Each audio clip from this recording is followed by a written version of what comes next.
If you didn't know much of the background about this property, you'd probably think it's ordinary farmland. Farmland it is. Ordinary at the moment, it is not. There are some vital questions being asked and some heated debates being had over the 3,000 acres behind me here between Arlington and Grand Prairie. The land is bounded on the east by the county line between Dallas and Tarrant counties, on the west by the Webb-Britton Road, Arkansas Lane on the north, and Pleasant Ridge Road on the south. It is the subject of years of negotiation between Arlington and Grand Prairie. Both cities claim annexation rights since the first part of this decade. Arlington has annexed a 10-foot protective strip around the area. This practice of annexing a small area is a sort of king-sized chess move and is not at all uncommon by cities. By putting up the so-called jurisdictional belt, a city can control the type of businesses which may be built along highways and access roads. They also have more or less laid claim to the land without actually burdening its owners with premature city taxes. There is, however, a state law which provides that the larger city in the area has priority in such an annexation project. All other things being equal, that would be Arlington in this case. But Grand Prairie says that its taxpayers have put up a water tower and an airport on the land in question, and that it would be unfair for Arlington to take the land, improvements and all, when Grand Prairie has spent so much money on it. Arlington was to have had an annexation hearing about this area tonight, but District Judge Harold Craig has enjoined them against doing anything. Judge Craig has agreed to have a hearing on the matter next Monday in his 153rd District Court. He will decide at that time whether Arlington should remain under injunction until the dispute between the cities can be brought to trial. This is Jerry Taft, Channel 8 News, somewhere between Arlington and Grand Prairie.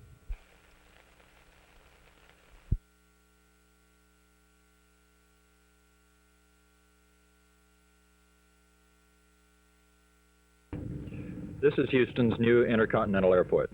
It was designed and built to be the world's best airport.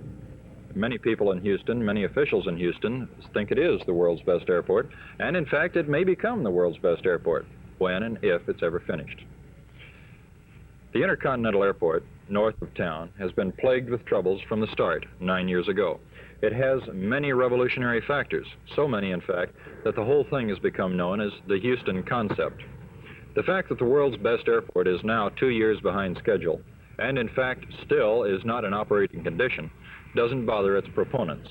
Such men as Airport Manager John Alford, who will run the 7,200-acre airfield when it goes into operation, have this to say about passenger convenience, for example. Phil, we've tried to keep in mind the passenger in the design and construction of these terminal buildings, one of which is here behind us, in eliminating the long walk from the parking lot into the building and from the building to the airplane. The total distance from his car to one of these satellites for the aircraft could be about 650 feet.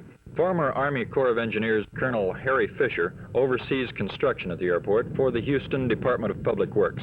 I talked to Colonel Fisher about expansion plans while the airport still is not in operation. We actually have at the present time 2 runways, which in the future we can have 4. We have the 2 terminal buildings, which in the future we can have 4. And so every item on the airport, including the length of the runways, can be extended. We have a land use study plan which we follow so that as the need arises, we can extend and expand the facilities for the future traffic. How much are you going to be expanding? That is, if you expand a terminal, will that expand your parking also, and are you going to get in trouble that way? No, actually, when we build a new terminal building, and we're using the unit terminal system here, we will be increasing every vital element that's necessary to accommodate the passenger and his trips. Much controversy has surrounded the delays and mistakes that have been involved in Houston Intercontinental Airport, but now even city councilmen agree that the airport is among the best thing in airports. But there's still some bickering, and of course everybody has his own pet reason why the airport still isn't in operation in 1969. Tomorrow we'll look at some of those reasons. This is Phil Reynolds at Houston Intercontinental Airport, Channel 8 News.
training a teacher to listen to a student and to really be himself?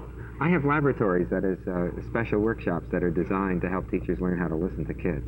I call them tuning into kids workshops. And I get teachers alone with children, one-to-one, spend a fairly good amount of time, where they have no responsibility for the child, no authority, no goals to achieve, just to be with the child and try to see if they can understand what's going on inside. I think you said before that teachers feel compelled to play a role. What do you mean by that?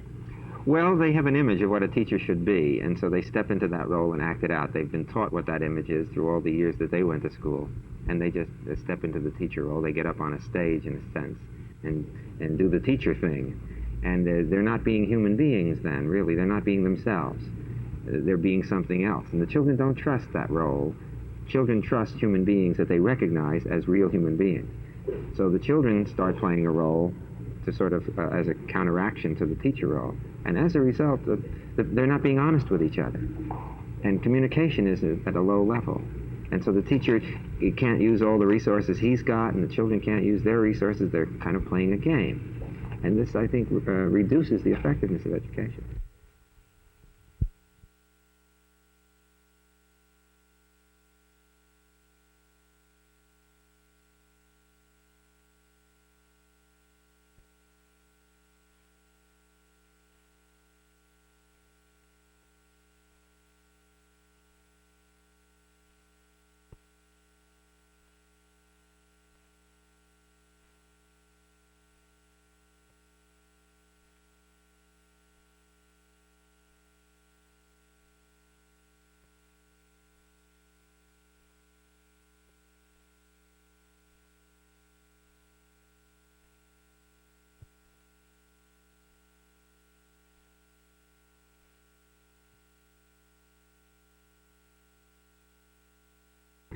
To what do you attribute such a long life? Living with Christ.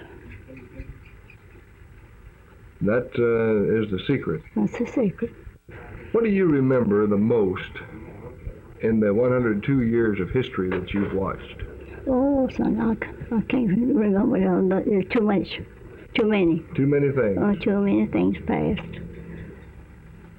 When you saw things come along like the telephone, did you think that had to be the ultimate? Well, I'll tell you, my mother, before that was invented, the airplanes and things, she said it would be.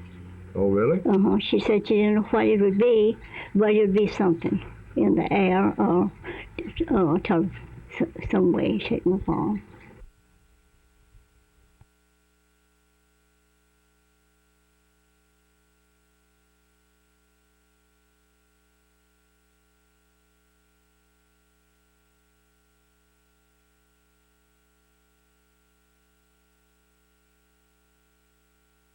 And now they've got rockets going to the moon. Right. What do you think about that? I don't think they'll leave Christ things alone. Oh, really? What do you do mostly for entertainment? I go a little bit. I read my Bible and say my prayers. You do like to get out and go travel around? Oh, I do when I'm able. I did until this year. You don't wear glasses? No. Somebody told me that you do a kind of a mean little jig sometimes. Not now. No, I couldn't jig now, son. But you used to jig quite a bit. So I did. I did when I was about 95 years old. 95 years old. So that's the main part of my life, my children. And now I've got good children, I've got good son-in-laws, I've got good daughter-in-laws, I've got good grandchildren, I've got good great-grandchildren. So I'm blessed. So you're still enjoying life at 102? Yes, sir.